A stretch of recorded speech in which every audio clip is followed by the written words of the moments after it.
नमस्कार दोस्तों, मैं अंकुर उपाध्याय स्वागत करता हूं आप सभी का एक बार फिर से अपनी नई वीडियो में।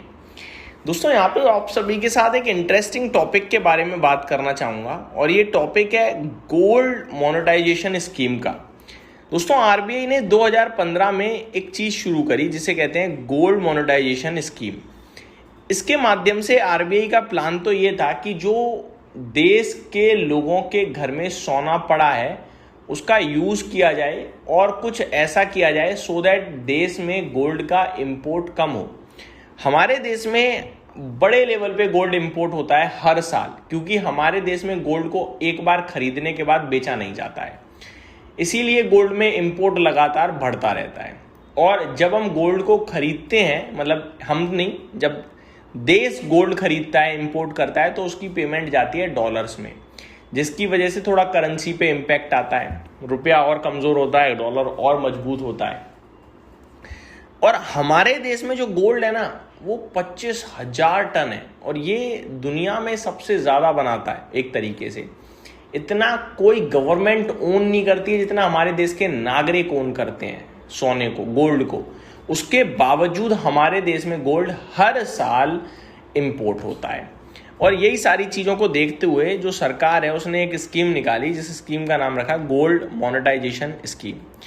ये 2015 में गवर्नमेंट ऑफ इंडिया के द्वारा लॉन्च करी गई। इसका जो मेन पर्पस था आइडल गोल्ड को प्रोडक्टिव बनाना, गोल्ड इंपोर्ट कम करना। इंडिया बहुत गोल्ड इंपोर्ट करता है, लोगों को इंटरेस्ट इनकम देना, ये मेन पर्पस थे इसके। कैसे काम करता है ये एक बार स्टेप बाय स्टेप समझिए। सबसे पहले आप बैंक में जाओगे, गोल्ड को डिपॉजिट करोगे।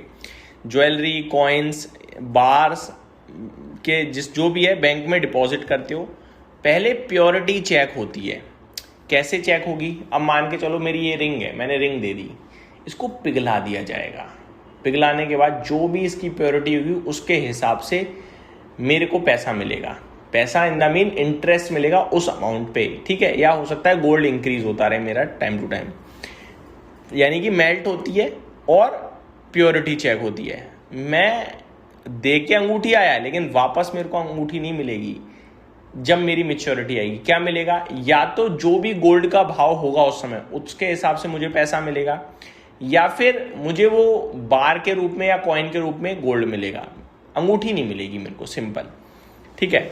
गोल्ड कन्वर्ट होता है, ज्वेलरी मेल्ट हो जाता है, सेम फॉर्म में वापस नहीं मिलता, जैसा मैंने आपको एग्जांपल के रूप में बताया। इसके लिए क्या करना पड़ता है? अकाउंट खुलता है, गोल्ड सेविंग अकाउंट, जिसमें या तो ग्राम्स में हमें गोल्ड समझ लिखा आने लगता है या फिर बैलेंस मिलता है। फायदा क्या है? इंटरेस्ट मिलता है। गोल्ड या कैश में इंटरेस्ट अर्न होता है। मैच्योरिटी पे रिटर्न मिलते हैं आपको, गोल्ड या इक्विवेलेंट कैश मिल सकता है। अब मैच्योरिटी जो होती है वो लंबी होती है दोस्तों। सबसे छोटी है शॉर्ट टर्म की। शॉर्ट टर्म यानी 1 से 3 साल के बीच में हो सकता है। बैंक डिसाइड करता है, इंटरेस्ट लगभग 0.5 से लेकर 1% के बीच में होता है। दूसरा है मीडियम टर्म, 5 से 7 साल के लिए, इसमें इंटरेस्ट थोड़ा अच्छा 2.25% का।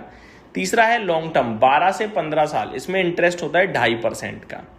तो ये हो गया आपके लिए क्लियरिटी। लेकिन ये फेल हो गई एक तरीके से स्कीम गवर्नमेंट की। क्यों? मैं आपको बताना चाहूँगा। जो इसके लिए दिक्कत आई वो आई ज्वेलरी मेल्ट हो जाती है। अब मान के चलो मेरी अंगूठी है, मैं अंगूठी दे के आया हूँ, मेरे को आप अंगूठी का बिल्कुल सामने सोने को पानी बना दिया भाई। पानी इन द मीन या तो कॉइन फॉर्म में कर दिया या फिर मेरे को पैसा दे रहे हो, अंगूठी तो नहीं मिल रही। मेरा सेंटीमेंट जुड़ा है मेरी ज्वेलरी से। किसी ने वो ज्वेलरी किसी इंपॉर्टेंट ओकेशन पे ली होती है, वो नहीं चाहता ब्रेक करना, तो वो वैसे ही डिपॉजिट नहीं करेगा। दूसरी बात, बहुत पुरखों की ज्वेलरी भी है, लोग नहीं चाहते मेल्ट करवाना। तीसरा, मेरे को जो सबसे बड़ा इसमें फ्लॉ दिख रहा है वो ये है, आपने 12 साल के लिए अपनी ज्वेलरी लॉक कर दी।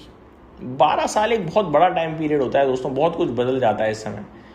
तो करने में आपको पहली बात तो डर लगेगा। 1 से 3 साल करोगे, 1% का इंटरेस्ट मिलेगा, वहाँ तो आपको लॉस ही लॉस है। 1% के हिसाब से 3 साल में 3% हुआ।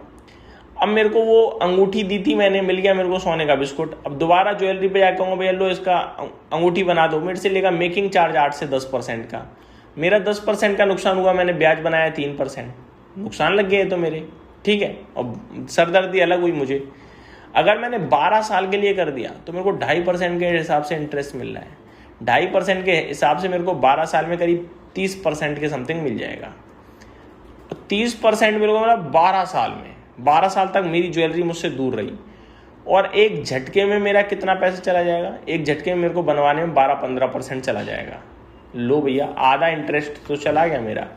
कहने वाली बात यह है कि जो मेकिंग चार्ज हमें दोबारा देना पड़ता है, या तो ये समझ लो कि मैं अपनी ज्वेलरी तोड़ रहा हूँ, लेकिन वो ज्वेलरी रहेगी मेरे पास। अब ज्वेलरी नहीं रही, लेकिन मेरे को जो इनकम है वो ज्वेलरी वाली होती रहेगी लाइफ टाइम, तो ठीक है ये। अदरवाइज ये लोगों ने फ्लॉप करवा दी। अब इसको थोड़ा बदल कर आरबीआई दोबारा लाने की तैयारी में है, बातचीत चल रही है। अगर क्लियरिटी आती है तो आरबीआई दोबारा ला सकता है। अब क्या प्रोग्राम है आरबीआई का? अब हो सकता है आरबीआई ज्वेलरी सेंटीमेंट्स पे ध्यान दे और यहां पे मेल्ट ना करके कोई और स्कीम निकाली जाए। ये इंटरेस्टिंग पार्ट बनता हुआ दिख रहा है, समझ रहे हो? ये अगर ऐसा हो जाता है तो फिर कहीं ना कहीं ये स्कीम हो सकता है पास हो जाए। कैसे हो सकती है बस समझते हैं। गोल्ड मोनेटाइजेशन स्कीम का मेजर पार्ट बंद हो चुका है। मीडियम टर्म 5 से 7 साल वाला, लॉन्ग टर्म 12 से 15 साल वाला, ये बंद हो गए हैं। सिर्फ शॉर्ट टर्म 1 से 3 साल वाला अलाउड रहेगा। लोग अपने गोल्ड 5-15 साल लॉक नहीं करवाना चाहते हैं। इमोशनल अटैचमेंट होता है, ब्याज बहुत कम है, स्कीम फेल टाइप हो गई, ठीक है। लेकिन अब छोटी वाली रही है 1 से 3 साल वाली। इसमें क्या होगा? सबसे बड़ा प्रॉब्लम है ज्वेलरी मेल्ट हो जाती है, लोग इमोशनली रेडी नहीं है। तो हो सकता है इसको चेंज किया जाए, नॉन मेल्टिंग सॉल्यूशन लाया जाए, यानी ज्वेलरी के रूप में ज्वेलरी ही आपको वापस मिलेगी। डिजिटल या फाइनेंशियल गोल्ड प्रोडक्ट हो सकता है कुछ आए। 1 से 3 साल डिपॉजिट में थोड़ा इंटरेस्ट था, लॉक इन, जीरो डिमांड। अब ये सारी चीज़ें बदल सकती हैं। तो अगर ऐसा कुछ होता है, मार्केट पॉजिटिवली लेगा, तो हमें रेडी जरूर रहना है। लेकिन पहली वाली स्कीम फेल हो गई, अब गवर्नमेंट अगर कुछ लाती है तो ये जो गोल्ड घरों में पड़ा है इसका यूटिलाइजेशन हो सकता है हो। यहीं समाप्त करता हूँ इस वीडियो को। Thank you so much for watching this video. Have a great day guys.